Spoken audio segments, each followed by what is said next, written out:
நல்ல வாசனையான சத்தம்.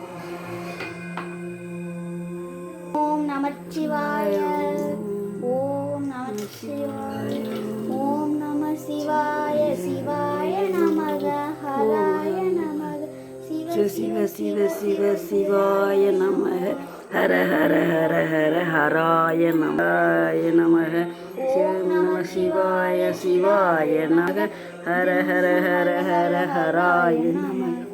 ஓம் நம சிவாய, ஓம் நம சிவாய நம, ஓம் சிவ சிவ சிவ சிவ சிவாய நம, ஓம் ஹர ஹர. விபூதி அபிஷேகம் இது நாங்கள் தண்ணியில் தான் கலப்போம்.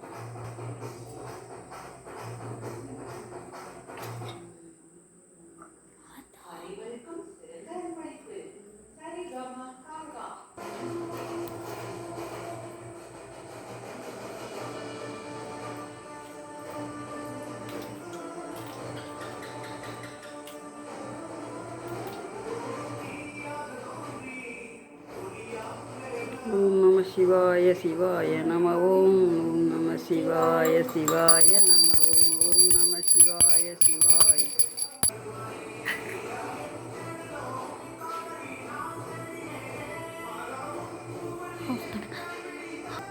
குங்குமம், இப்போ குங்கும அபிஷேகம் லைட்டாக ஆட் பண்ணணும். இல்லாட்டி ரத்தம். ஓம் நமச்சிவாய வாழ்க, நாளங்கள் வாழ்க, இணை கொடுமை என்ன நீங்காந்தால் வாழ்க, கோவை அந்த குங்குமம் தழக ஆகும் ஐந்து அம்சம் தழக பிறப்புக்கும் பிறப்பாங்க பிறப்பாக்கு செய்யும் தன். இப்போ நாம் சாமியை ஜோடிக்க போகிறோம். ஒரு நிமிடம். இப்போ நம்ம ராஜ சிவ அலங்காரத்தை சிவனுக்கு செய்ய போகிறோம். நீங்கள் இந்த வீடியோவை பார்க்குறீங்கன்னா என்னமோ முன்னியம் செஞ்சுருக்கீங்க. அதனால சிவனை ராஜ அலங்காரத்தில் உங்களால் பார்க்க முடிஞ்சிருக்குது.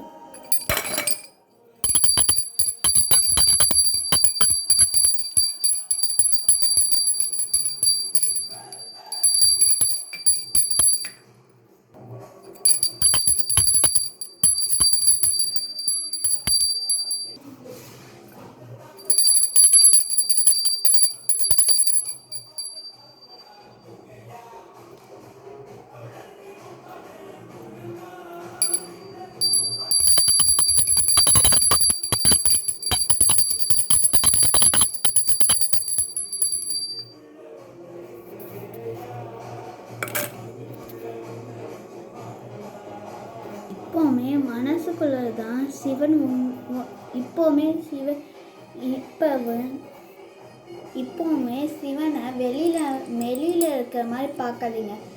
நீங்கள் பூஜை செய்யும் போது உங்கள் மனசுக்குள்ளே சிவன் இருக்கிற மாதிரி நினச்சிங்கன்னா உங்கள் மனசுக்குள்ள சிவன் அடங்கி இருப்பார். நீங்களே ஒரு சிவனாக கூட தோற்றமளிக்கலாம். இந்த மாதிரி எல்லா கோயிலையுமே சிறப்பான ஒரு சிவன் இருப்பாங்க. 7 லிங்கம் உள்ள 5 தலை உள்ள சிவன் 6 சிவன் இருப்பாங்க. அவங்கள பார்க்கறது யாராலுமே சாதாரணமான விஷயம் இல்லையா?